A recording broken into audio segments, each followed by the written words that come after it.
Today we are on chapter 5 of Restart.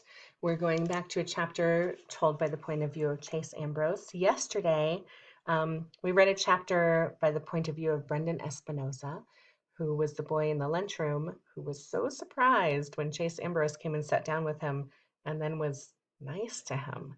So it sounds like that's something that hasn't really happened before. But let's read chapter 5, Chase Ambrose. Every time I see a little girl, it brings me back to the one from my memory, the blonde girl with the blue dress trimmed with white lace. I'm not sure why that is. Maybe when you only remember one thing, it sticks with you. If only I could remember where I remember her from. I think of her again when I see this little kid on the monkey bars at the playground. It's my first day without the sling in more than a month, and since forever, in a way, because I remember nothing from before the accident. I'm out walking, enjoying my freedom from the tight wrapping on my shoulder.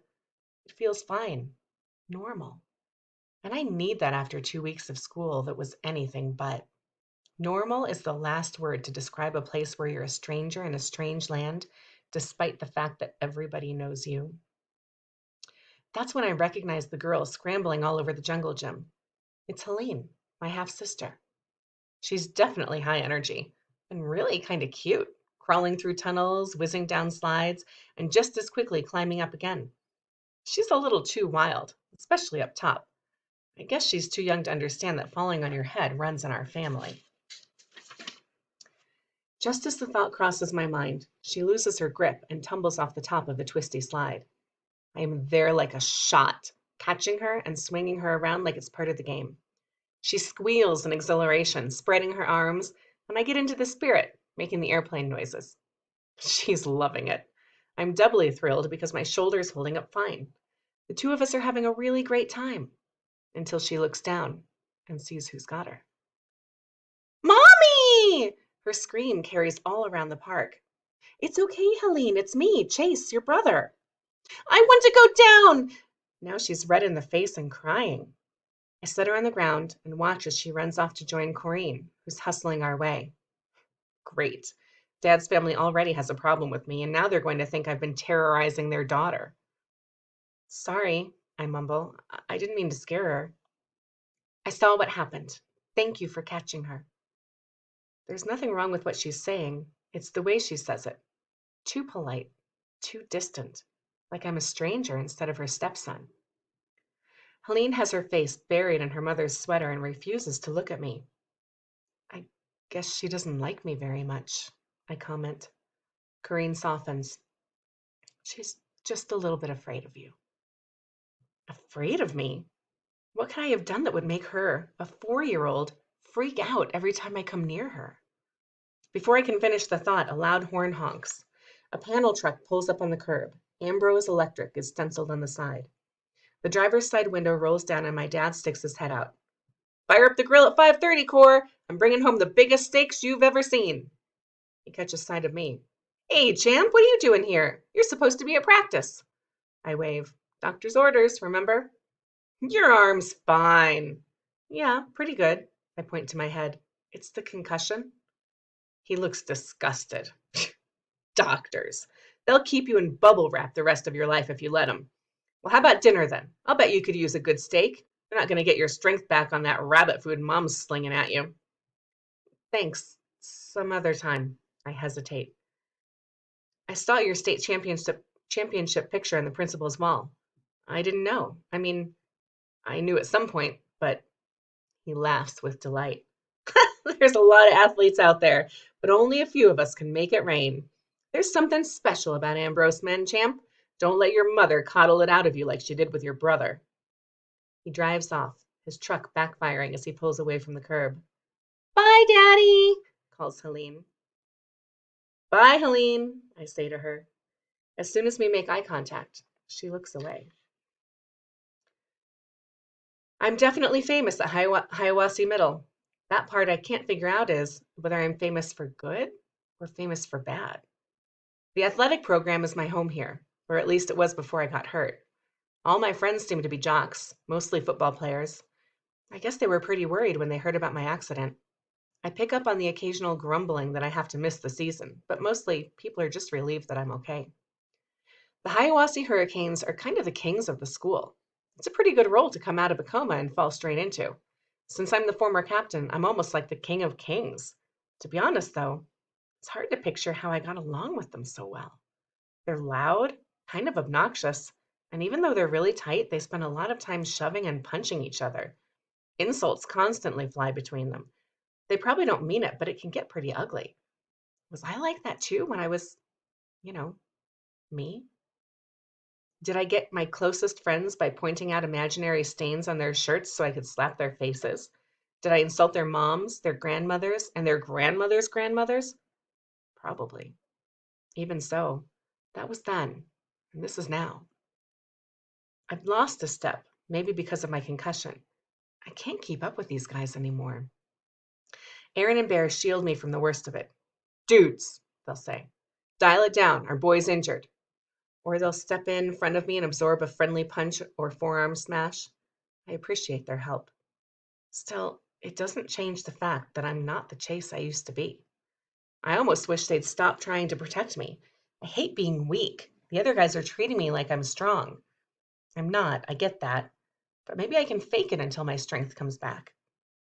In the end, Aaron and Bear stress me out more than any of the others because they ask me all these questions.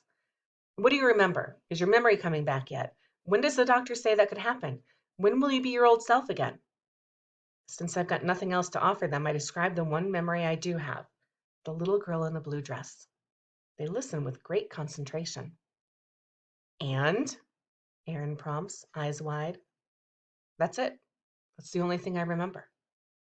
Well, who is she? Bear persists. Where did you see her? I shrug. I don't know. It's all I've got. They stare at me for a long moment and then they both burst out laughing. I'm annoyed. It's not funny.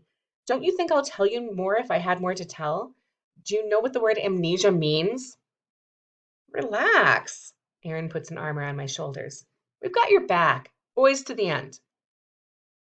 Aside from the football players, most of the kids act kind of odd around me. Conversations end when I enter a room. Faces turn toward lockers as I make my way down a hall. I get that the whole school's heard the story of my amnesia, and they're a little weirded out by me. But that doesn't explain everything. This one girl who's pushing a rolling cart of textbooks, when she sees me walking next to her, her eyes just about pop out of her head. She spins away and slams into the wall of a doorway alcove. Books go flying in all directions. She trips on one and starts to go down, so I grab her arm just to steady her. Then she really loses it. Don't! She squeals so loudly that we're the instant center of attention. I'm mystified. Let me help you pick those up. No! And she's gone, practically running along the corridor, dropping even more books as she escapes. What did I do? I asked Aaron and Bear about it after school, and they treat it like it's the stupidest question ever. What do you care if a bunch of random nobodies don't like you? Bear demands. Well, it's not that, I tell them. She was scared. Where did that come from? The two exchange a glance. Man, you really did lose your memory, Aaron comments. Come on, guys, talk to me. Bear is impatient. We don't have time. Why? I query. There's no practice today. We've got to be at the Graybeard Motel by 3:30.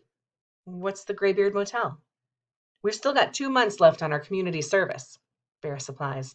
At the assisted living place on Portland Street, helping with the geezers and the grandmas. Not everybody is lucky enough to fall off a roof and get excused. I'm on community service? I may not remember much, but I know that community service isn't like getting a detention at school. It's something you get ordered to do. In court. By a judge. I struggle to sound casual. The last thing I want to do is come across like some wimp with my 2 best friends. What did we do to get sentenced? I nearly choke on the word. To community service. It was no big deal, Aaron scoffs. We planted a couple of cherry bombs in the piano at open house. It was awesome. Cops are such sticklers about property damage. Like there's a great piano shortage in the world. So I'm nonchalant, but it takes some doing. Arrested? We have to go, Bear insists. Yeah. Aaron faces me. Listen, man, I know it bugs you that you can't remember anything about yourself before the accident. Let me fill in some of the details. Our boy Chase isn't the kind of kid to get bent out of shape about a bunch of idiots overreacting to a few firecrackers. We did what we did, and we got in trouble for it. End of story. End of story, I echo. I'm speaking carefully, almost as if I'm trying it on for size. I mean, nobody got hurt, so what's the big deal? Bear snickers. Yeah, right. Nobody. The problem with Hiawassee, Aaron goes on, is that everybody's jealous of us. I don't blame them. We do what we want, and nobody messes with us. Even the adults are jealous because when they were kids, they were probably losers too. So when Fitzwallace or some judge gets a chance to slap us down, they go hard, since it's the only revenge they're ever going to get. You can't take it personally. I nod in agreement. It's kind of not fair. Bear grins. Sometimes I cry myself to sleep at night just thinking of the injustice of it all. I laugh. Aaron and Bear wouldn't cry if you jammed flaming bamboo under their fingernails. They're the toughest guys in the world. Thanks for being straight with me, I tell them and mean it. My own mother kept me in the dark about this. I don't know what she's thinking. Maybe that if I can't remember it, it never happened? Aaron shrugs. It's a mom thing. They're all the same. If it's fun, it must be bad. My dad warned me about that, I admit. He said I shouldn't let her coddle me. Your dad is the man, Bear exclaims. He was part of the best football team ever to come out of this place. Next to ours, I mean. When you come back, we're gonna wreck. That pulls me up short. Bear knows as well as anybody that I'm out for the season. Makes me wonder. Should I be? Dad doesn't think so. It's Mom, the coddler, who took Dr. Cooperman's word for it. How much should I put my trust in her? She's the one who tried to hide a pretty major part of my past from me. If it wasn't for Aaron and Bear, I might never have figured it out. Who knows what else she's holding back? When Mom gets home from work that day, I'm there at the front door to throw it in her face. Where do you get off? She looks totally bewildered. I forge on. You were so devastated when I got amnesia, but not too devastated to pass up a little editing job on my life? Editing job? Don't you think I have the right to know that Aaron, Bear, and I were arrested and sentenced to community service? She doesn't answer right away. She sets down her bag, shrugs out of her jacket, walks to the living room, and collapses wearily in a chair. At last she says, You've just been through an awful ordeal. How can it help your recovery if I tell you a lot of things that are just going to upset you? Things? I echo. You mean there are more? How many other nice little stories have you been keeping away from me? She seems genuinely sad. I love you and support you through the end of the world. You know that. I've always seen the good in you, Chase, and I believe that's the person you really are, deep down. But you've had your moments. I have a sickening vision of faces turning away from me, of kids shrinking back at my approach, fear in the body language. I think of that crazy girl who was angry enough to dump a tub of frozen yogurt on my head. What if she wasn't crazy at all? What if I deserved it? Then I think back to the conversation with Aaron and Bear. There are two sides to every story, and Mom is taking the opposite one. But that shouldn't surprise me. Her kid got in trouble. Major trouble if the community service is any indication. Okay, it wasn't a very nice thing to do, I admit, but I don't understand why the school had to make it such a big deal. She stares at me. How can you, of all people, say that after everything that's happened? Maybe I don't remember everything that's happened, I shoot back. They were firecrackers, not grenades. It was a prank. My mother's expression becomes hard. Never mind the poor musician you practically put into cardiac arrest. The problem was the auditorium of people that thought they were under attack. It was pure luck that nobody got injured in the panic. I'm sure that's what Dr. Fitzwallace was thinking when he decided to bring in the police. I hear Mom tell the story and feel ashamed. But if you go by Aaron and Bear, it was a nothing gag that the school blew out of proportion because they were out to get us. Who's telling the truth? Is Mom making it sound worse to scare me straight because, as Dad says, she's coddling me? When I got amnesia, I lost 13 years of myself. I have to replace those memories using what I can pick up from other people. But everyone has a slightly different version of me. Mom, Dad, my friends, the kids at school, even frozen yogurt girl. For all I know, the lunch ladies know me better than anyone else. Who should I believe? So that's the end of that chapter.